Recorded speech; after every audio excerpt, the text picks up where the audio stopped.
He's 13-1 in pro MMA fights and will kick your ass after telling you he's going to do it. He joins us now to talk about his upcoming bantamweight title match in December. Please welcome the Italian Gangster, Danny Sabatello.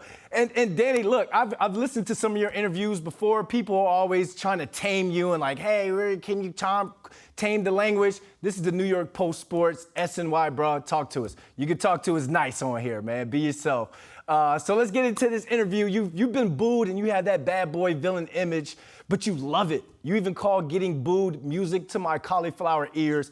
So how much of this is playing into a character and how much is this just straight up real life Danny Sabatello? Nah, this is just as authentic as it comes. That's just who I am. You know, that's who I am in the street. That's who I am in the cage.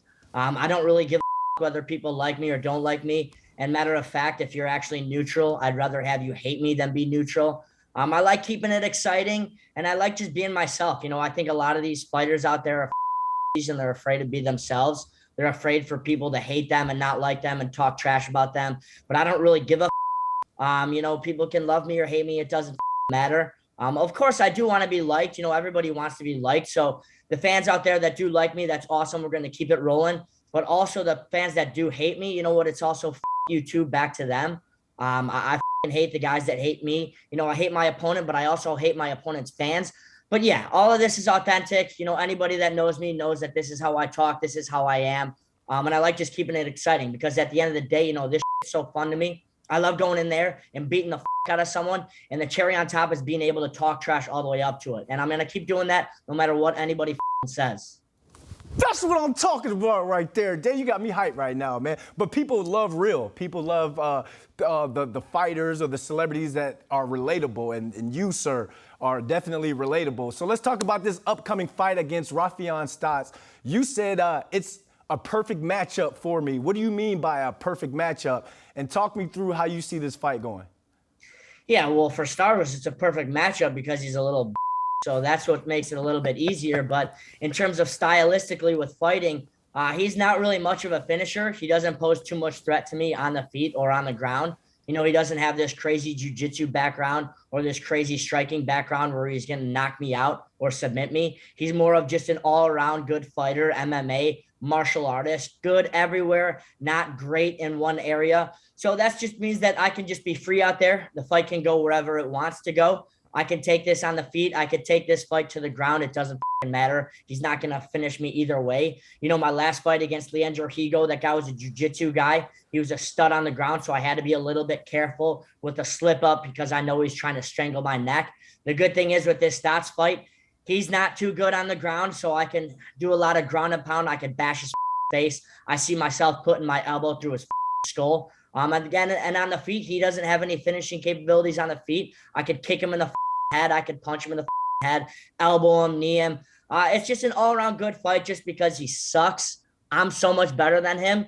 It'll take me to slip on a banana peel for him to beat me. But again, this is fighting and anything can happen. You never know. He obviously could get very lucky, but I just don't see it going that way. My defense is too intact. I come forward with my hands up. I'm a very smart fighter. I got better conditioning than him. I got better striking. I'm better looking than him. I talk better than him. I got a better ground game better than him. I'm just better all around. So it's just going to be absolute fireworks in December when I beat the shit out of this guy. That's gangster. That's gangster. And thanks for breaking down the X's and O's. I didn't know there was all the X's. Like, you guys look at things like, oh, his ground game is better than his stand-up game. Thanks for breaking that down for us. So this fight, you said that it will be for the belt since current champ Sergio Pettis withdrew from the tournament. If Pettis were to look you dead in the eyes right now and say the Stots fight is for the interim belt, what would you say to that? Well, first off, Pettis wouldn't look me dead in the eye because he's a little he'd probably look at my feet. And if he did look me in the eye, I'd pimp slap him. But you know what? This fight is for the belt. You know, it's not for the interim belt. Sergio Pettis sucks. He's not the champion of this division. Stots is soon to be me. So the good thing is with this fight, it's going to be absolutely massive. It's going to be one of the biggest fights in Bellator bantamweight history. And it's looking like it might just be the biggest fight in Bellator history. We'll see how things go. Yeah, and it is for the belt. Me and Stots are both so much better than Pettis. Pettis is a little He couldn't even make it to the battlefield. So he's not the champion. He knows he would have just got daddied out there if he would have come into this tournament. He would have lost probably first round.